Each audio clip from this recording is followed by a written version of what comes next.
everybody, welcome back to the second video in this series. My name is Dr. Kevin Burroughs. I'm a chiropractor here in Lakewood, Ohio at Cleveland Performance Chiropractic. This week we're going to go over our hip dominant exercises. So that's going to be our traditional deadlifts, our Romanian deadlifts, some reverse lunges, and then some non-traditional core exercises that still activate our core, but may not be what you think is a traditional core exercises. So let's get started.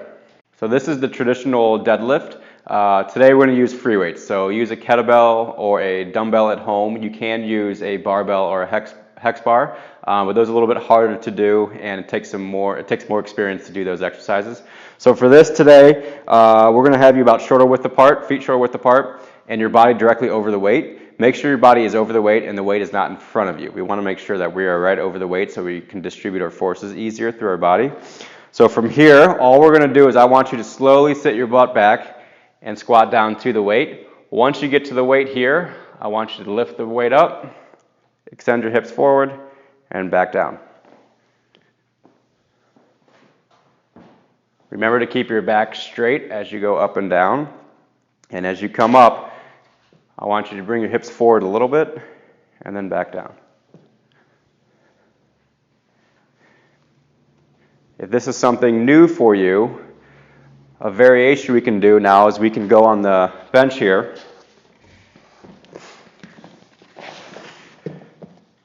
And we can do the same exact exercise from the bench. So again, a little bit wider than shoulder width apart. We're going to hinge forward at our hips. So I want to make sure our back is nice and straight. You're going to hinge forward, grab the weight, and pull it up. Remember to keep your back straight the entire time. An easier exercise is the same movement, only we're going to be in a kneeling position. So from here, your knees on the pads, you're going to have your toes curled in the back here, and then what you're going to do from here is slowly sit your butt down and then back up. So we start in the kneeling position with the weight. We slowly sit our butt back to our heels and then pick the weight up.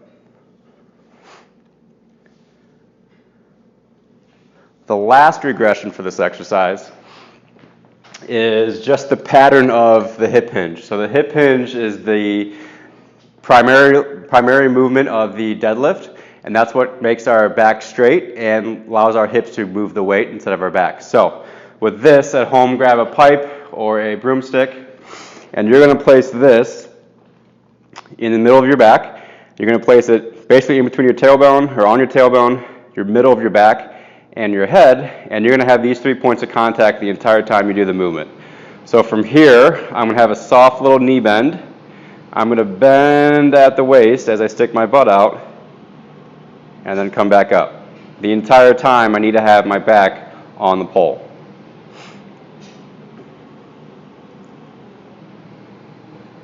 Again, you can also do this one seated. So from here, same thing. We're going to bend forward at the waist and back up. As soon as I use my back, the pole is going to come off. So make sure we use our hips. So this is the final progression, or the last progression for the deadlift movement. This is the kettlebell swing. It's a very advanced movement. So if you haven't done any deadlifts before, I would not recommend this until you've done some deadlift movements. The idea behind this is an explosive hip movement. So you're going to explode your hips forward. At the same time, you're swinging the kettlebell or the weight up towards your shoulders. To start, have the weight held in between your legs here. You're going to hinge and a little bit of a squat here. And as you come forward, you're going to extend your hips forward and lift the kettlebell up towards your shoulders. And it looks like this.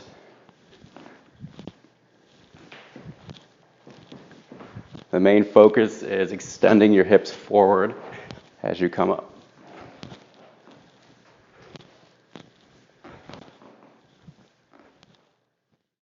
So this is the progression and regressions for Romanian deadlifts. Romanian deadlifts are a little bit different than traditional deadlifts. The biggest thing is we don't really move our knees too much. So we have pretty much a locked knee and we hinge completely over the hip. With a deadlift, we have a little bit of a knee bend And as we come up and down, we're bending our knee. The Romanian deadlift, our knee is straight. So our baseline movement is going to be a traditional kettlebell Romanian deadlift. So you're going to grab your weight here. And again, we have a little bit of a knee bend, but this knee bend is going to stay the exact same angle the entire time. From here, keeping my back straight, I'm going to slowly hinge forward until I feel a little bit of a pull on my hamstrings, and then come back up. So from here, again, a little bit of a knee bend, keep that knee, and now you're going to hinge forward, keep your back straight. You'll feel a little bit of a pull on the hamstrings, and then back up.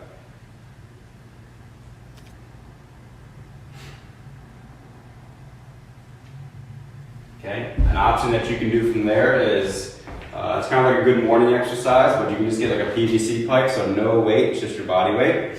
Same thing, you can put the pipe on your shoulders like a barbell, soft knee bend, and then hinge forward.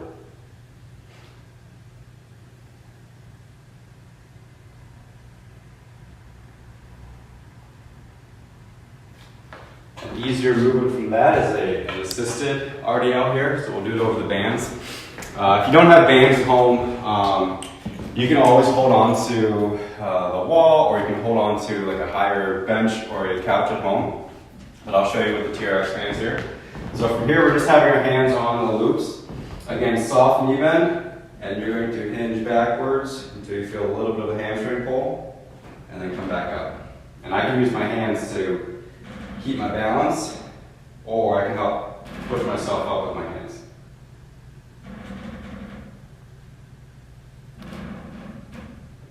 So the final progression of the Romanian deadlift is the single leg Romanian deadlift. This is a hard exercise because it requires quite a bit of balance and control, but very effective. So before we start, before you do it, I want to make sure you know which side you're going to have the weight on when you do it. So if we're doing a left-sided RDO and we're standing on our left side, the weight's going to be on our right hand. So it's always opposite of the leg. So to start, I'm standing on my left leg, a little bit of a knee flexion here, and I'm going to slowly bend forward at the waist, and then back up, keeping my back as neutral as possible. And then from the side here, same thing. Left leg, slight knee bend. And back up.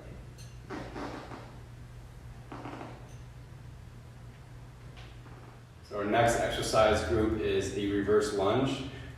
So the body weight reverse lunge is our baseline, and then we'll show a couple variations to make it harder and a couple variations to make it easier. So just a body weight reverse lunge. From standing in this position, again, bring your hands towards your chest to keep your balance. From here, you're going to step back and lunge down and back up. This is a little bit more hip dominant than a forward lunge. A forward lunge stresses the knee and the quads, the front of your legs a little bit more. This one stresses our hips and the back of our legs a little bit more. So this is the body weight reverse lunge. To make that a little easier, we can grab a foam roller. And we did this before last time. So I'm going to have a foam roller on one side. I'm going to step back and use the foam roller for assistance if I need balance or additional support for strength on the way up. Okay, so to make that harder, we add a little bit of a step up. So it can be a step at home, it can be an actual step up, anything that gives you a little bit of height. What we're going to do is we're going to start from here on the step, and we're going to step backwards off into a lunge position. So same movement, reverse lunge. Now with the step, it makes it a little bit harder for our glutes when we step backwards. Okay? And then to make that even harder, just add weight. The same thing before, we're going to hold the weight, goblet position, so just on our chest, we're going to step backwards.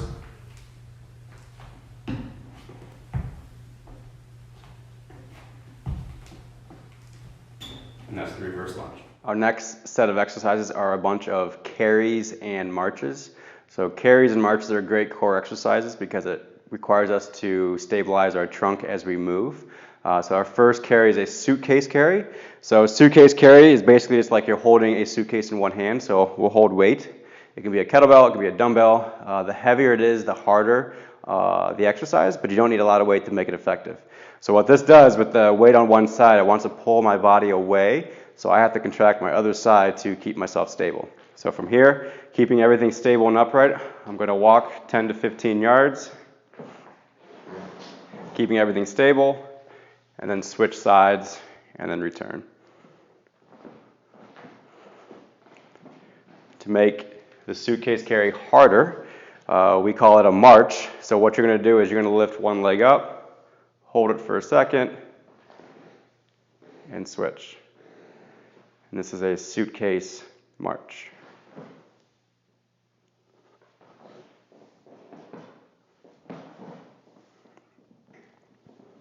And on the way back.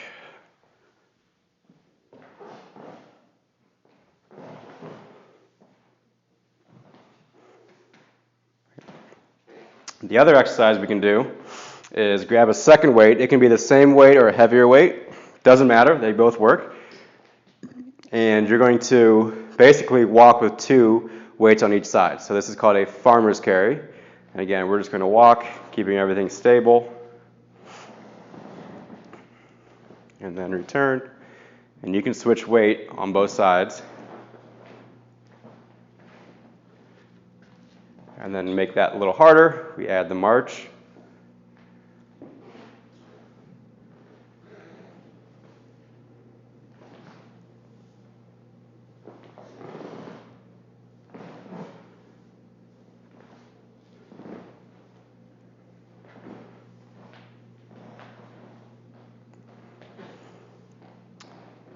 And then the last exercise is an overhead carry. So a little bit lighter weight because this weight's going to be heavy overhead.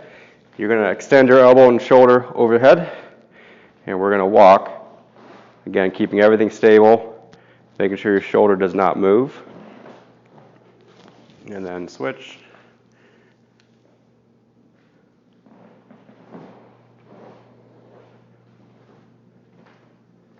And then finally, to make that harder, we can do the march.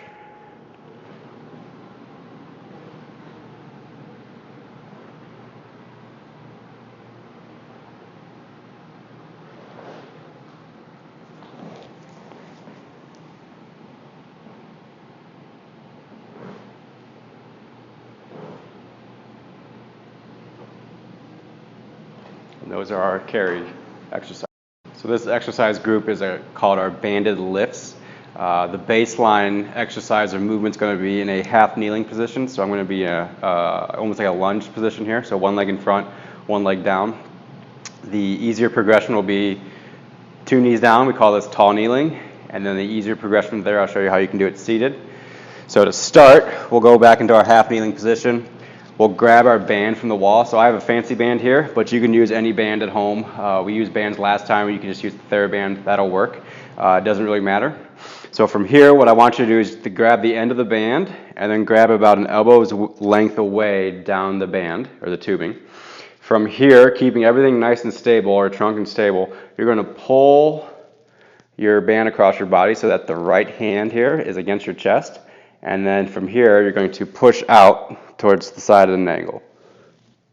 So from here, I'm going to go to the chest, push out, and back down. So I'm lifting as I go. So the regression for this exercise is going to be tall kneeling. So same position here. I'm going to bring band to the chest, and then punch out, band to the chest, and punch out. To make that easier, from a seated position,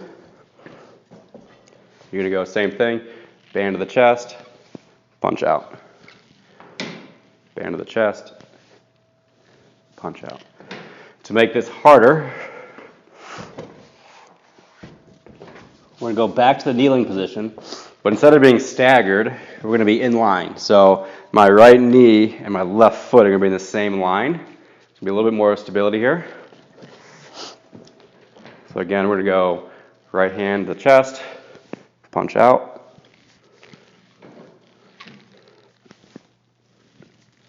And then from here, to make that harder, you're going to go into almost like a little isometric lunge hold position here. Again, this is a really good core exercise and upper body exercise. So this is the banded chop exercises. Same as the lift as far as the progressions and regressions. So you're going to be half kneeling, tall kneeling, seated, and then to make it harder, you'll go in line and then in an isometric lunge position.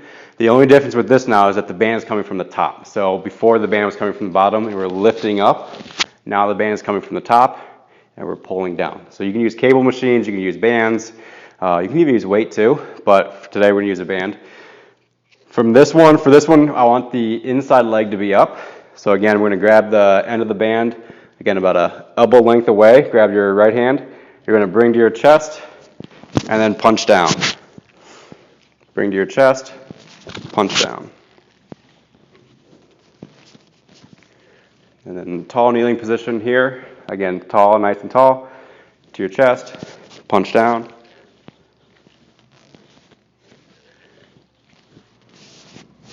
And then seated here. We're going from here and down.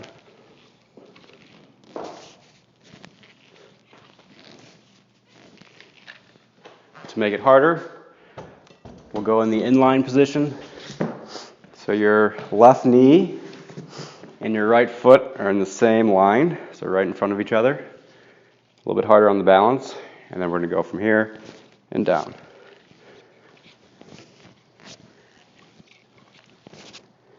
To make that harder, we're going into an isometric lunge position from here and down.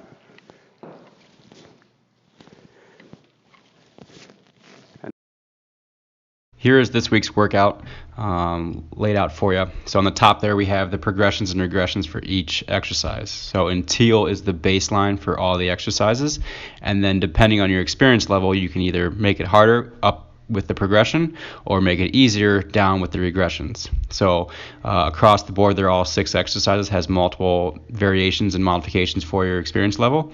And then when you look at the workout in the bottom there, basically it starts out as a traditional deadlift, and then you look in the traditional deadlift section up top, where do you fall in? You can add a swing, you can make it seated, you can make it tall kneeling. Whatever your experience level is, then you just substitute that exercise in the traditional deadlift spot. Again, same thing with the carry or a march. As you move down the Romanian deadlift, it all follows the same pattern. So based on your experience, you can then substitute any of the exercises in the major category. Again, we have a tempo like last time. So for the deadlifts, it's 3 seconds down, no pause, and 1 second back up. And same with reverse lunges. For the carry and march, I would recommend 15, 20, 30 feet and reversing or switching sides when you reverse and come back. With the banded lifts, again, you can use a band or tubing or a cable machine. You're doing 10 each side.